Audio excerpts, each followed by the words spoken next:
Hello everyone, welcome back to Arpita's Tech Corner.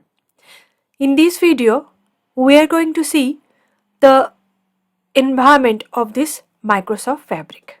Okay, we'll just play around different option. I will just have a look in the different option about this Microsoft Fabric.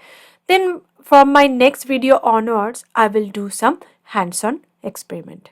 Okay, let's go to this Microsoft Fabric GUI area. So you can see I have logged into this Microsoft Fabric option, and if you see, this is my pro license version and I'm using this trial version of this Microsoft Fabric. So in the Microsoft Fabric home section, we have different category. For example, data factory, data activator, industry solutions, data engineering area, data science, data warehouse, real-time analytics, and this Power BI. Let's see what we have this data engineering area.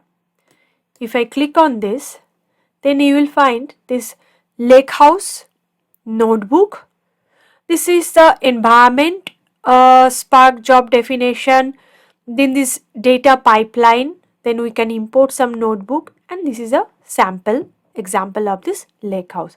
So mainly this Lakehouse notebook, data pipeline, those are very important area of this data engineering section. Okay, let's click on this and select this data warehouse area. In the data warehouse area, you can find it out that warehouse, the same data pipeline is available under this warehouse section also, and these are all some example. Okay, you can see that this is some example for Azure Cosmos DB, this is the Snowflakes, and this is the Azure SQL database. Okay, now if I click on again, let me select this data science area. Here we have this ML model experiment, and here also we have this notebook.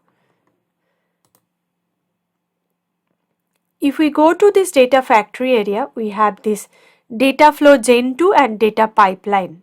Okay, so data flow gen 2 is you can remember that we have in Power BI also we have this data flow. So there is a difference between this data flow gen 2 and this data flow that we will come to know in our next videos. Now if I click on this data activator, it has something reflex, so it's still it's in the previews area, so we'll explore more once it will have a proper version. If I click on this, then you have this Power BI area. This is similar to our Power BI area, so it's our new report and that section. If I select this, and this is a real-time analytics area, here we have this KQL database, KQL query set, event stream, and all the stuff. Now, mostly we'll explore mainly this data engineering area, data warehouse area, and the Power BI area. So slowly we'll explore one step by step. So from next video onwards, first we will load the data in our data lakehouse area. Okay, that which is part of our data engineering section. Okay, so this is some overall information about this Microsoft Fabric. So from this video, you got some idea about this Microsoft Fabric GUI area, that means the Microsoft Fabric environment. So in our next video, we will explore this Lakehouse. Okay, thank you. Thanks for watching.